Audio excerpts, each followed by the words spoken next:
మినపప్పు బియ్యాన్ని శుభ్రం చేసుకొని గ్రైండ్ చేసుకోవాలి. ఇప్పుడు శనగపప్పుని ఉడకబెట్టుకోవాలి. ఇప్పుడు ఉడకబెట్టిన శనగపప్పుని మిక్సీ గిన్నెలోనికి తీసుకోవాలి. అలాగే బెల్లం కూడా యాడ్ చేయాలి.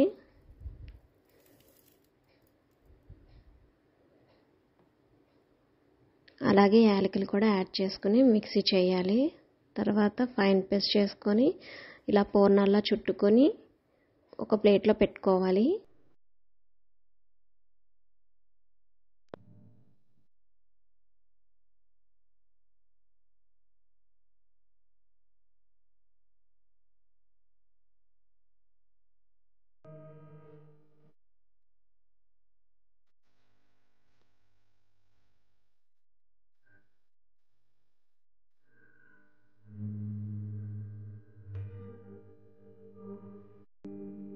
రెడీ చేసుకున్న పూర్ణాలన్నీ ఒక ప్లేట్లో పెట్టుకోవాలి.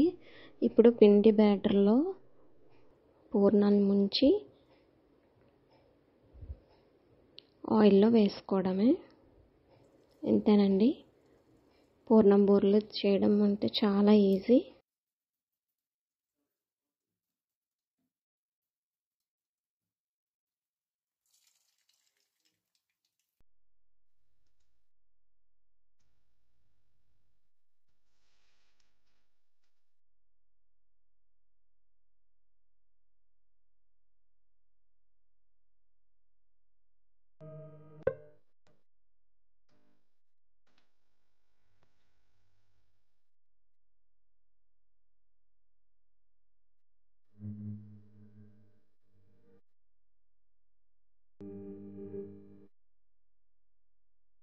క్రిస్పీగా టేస్టీగా ఉండే పూర్ణం బూరెలు అయితే రెడీ అయిపోయాయండి.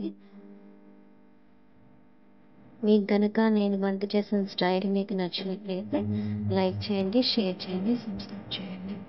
Thank you so much.